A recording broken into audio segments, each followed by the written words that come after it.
ಸಮಸ್ತ ಕನ್ನಡ ನಾಡಿನ ಜನತೆಗೆ ಅಮೃತ ಮಾಡುವ ನಮಸ್ಕಾರಗಳು. ಅಮೃತ ಸವಿರುಚಿ ಚಾನಲ್ಗೆ ಸ್ವಾಗತ.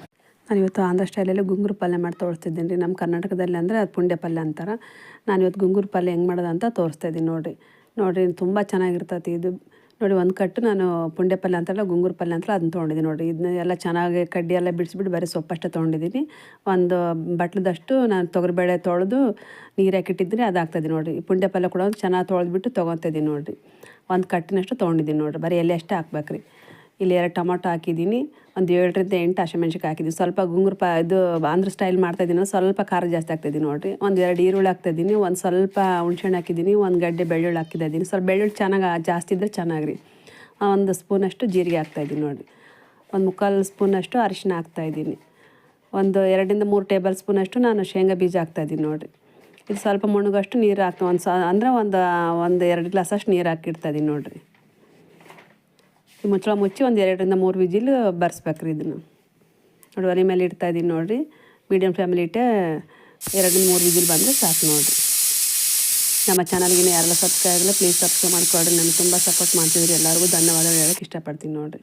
3 ವಿಜಿಲ್ ಆಗೈತಿ ನೋಡಿ. ಮುಚ್ಚಳ ತೆಗೆದು ತೋರಿಸ್ತಾಯಿದ್ದೀನಿ. ಈ ಥರ ಆಗಿದೆ ನೋಡಿರಿ. ಇದನ್ನು ಸಣ್ಣಾಗಿ ಸ್ಮ್ಯಾಶ್ ಮಾಡ್ಬೇಕ್ರಿ. ಎಲ್ಲ ನೀರಿದ್ದರೆ ಕೂಡ ಎಲ್ಲ ಬಸ್ಕೊಂಬಿಡ್ಬೇಕ್ರಿ.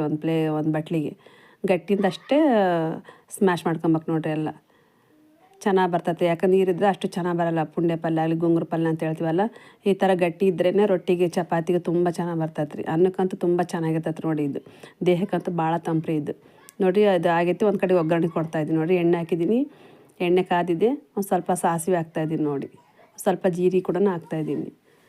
ಒಂದು ಗಡ್ಡೆ ಬೆಳ್ಳುಳ್ಳಿ ಹಾಕ್ತಾಯಿದ್ದೀನಿ. ಒಂದು ಸ್ವಲ್ಪ ಕರಿಬೇವು ಹಾಕ್ತಾಯಿದ್ದೀನಿ ನೋಡಿ. 2 ಒಣಮೆಣ್ಸಿನ್ಕಾಯಿ ಹಾಕ್ತಾಯಿದ್ದೀನಿ ನೋಡಿರಿ. ಮೇಲೆ ಒಂದು ಈರುಳ್ಳಿ ಉದ್ದಕ್ಕೆ ಹೆಚ್ಚಿ ಹಾಕ್ತಾಯಿದ್ದೀನಿ. ಮೇನ್ ಇದಕ್ಕೆ ಈರುಳ್ಳಿ ಹಾಕಿ ತುಂಬ ಚೆನ್ನಾಗಿ ಬರ್ತೈತೆ ರೀ. ಹಂಗಾಗಿ ಒಂದು ಈರುಳ್ಳಿ ಉದ್ದಕ್ಕೆ ಹೆಚ್ಚಿ ಹಾಕ್ತಾಯಿದ್ದೀನಿ ನೋಡಿ. ಸ್ವಲ್ಪ ಲೈಟಾಗಿ ಫ್ರೈ ಆದರೆ ಸಾಕ್ರಿ. ಇದು ಕೂಡ ಸ್ವಲ್ಪ ಫ್ರೈ ಆಗ್ಬೇಕ್ರಿ ನೋಡಿ. ಸ್ಟವ್ ಆಫ್ ಮಾಡಿದ್ದೀನಿ. ಇದು ಒಗ್ಗರಣೆ ಹಾಕ್ತಾಯಿದ್ದೀನಿ ನೋಡಿರಿ. ಪುಂಡೆ ಸೊಪ್ಪಿಗೆ ಅಂತಾರಲ್ಲ, ಪುಂಡೆ ಪಲ್ಯಕ್ಕೆ ಗುಂಗುರು ಪಲ್ಯಕ್ಕೆ ಎಲ್ಲ ಒಗ್ಗರಣೆ ಕೊಟ್ಟರೆ ಆಯ್ತು ನೋಡಿರಿ. ಇಷ್ಟೇ ಸಿಂಪಲ್ ರೀ. ಇದು ಭಾಳ ಸಿಂಪಲ್ ಅಂದರೆ ಸಿಂಪಲ್ ನೋಡಿರಿ. ಇದು ತುಂಬ ಚೆನ್ನಾಗಿರ್ತೈತಿ. ಈ ಬೇಸಿಗೆ ಟೈಮ್ನಲ್ಲಂತೂ ತುಂಬ ತಂಪು ನೋಡಿರಿ. ದೇಹಕ್ಕಂತೂ ಭಾಳ ಒಳ್ಳೆಯದು. ದೇಹ ಕೊಡೋ ತಂಪು, ಆರೋಗ್ಯಕ್ಕೆ ಒಳ್ಳೇದು ನೋಡಿರಿ. ನಾವು ಇದನ್ನು ಯಾವಾಗ ಬೇಕಾದರೂ ಊಟ ಮಾಡ್ಬೋದ್ರಿ. ಅಂದರೆ ಈ ಬಿಸಿಲುಗಾಲದಲ್ಲಿ ಇದು ಮಾಡ್ಕೊಂಡು ಊಟ ಮಾಡಿದ್ರೆ ಆರೋಗ್ಯಕ್ಕಂತೂ ತುಂಬ ಒಳ್ಳೇದು. ದೇಹಕ್ಕಂತೂ ಭಾಳ ತಂಪು ಅಂದರೆ ತಂಪು ರೀ. ರೊಟ್ಟಿಗೂ ಮುದ್ದಿಗೂ ಚಪಾತಿಗಂತೂ ಒಳ್ಳೇದು ನೋಡಿರಿ. ಮುದ್ದಿಗಿಂತ ರೊಟ್ಟಿಗೆ ಚಪಾತಿಗೂ ಭಾಳ ಒಳ್ಳೇದು. ಅನ್ನಕ್ಕಂತೂ ಇನ್ನೂ ಒಳ್ಳೇದು ನೋಡಿರಿ. ಅಷ್ಟು ಚೆನ್ನಾಗಿರ್ತೈತಿ. ಒಂದು ಪ್ಲೇಟಿಗೆ ಒಂದು ಬೌಲಿಗೆ ಸಾವಿರ ಕೂಡ ಮಾಡಿ ತೋರಿಸ್ತಾಯಿದ್ದೀನಿ ನೋಡಿರಿ. ತುಂಬ ಅಂದರೆ ತುಂಬ ಚೆನ್ನಾಗಿರ್ತೈತೆ. ನೀವು ಕೂಡ ಮನೆಗೆ ಒಂದು ಸಾರಿ ಟ್ರೈ ಮಾಡಿರಿ. ಹೆಂಗೆ ಬಂತಂತೇಳಿ ನೀವು ಕೂಡ ಲೈಕ್ ಮಾಡೋದು ಮರಿಬೇಡ್ರಿ. ಎಲ್ಲರಿಗೂ ಧನ್ಯವಾದಗಳು.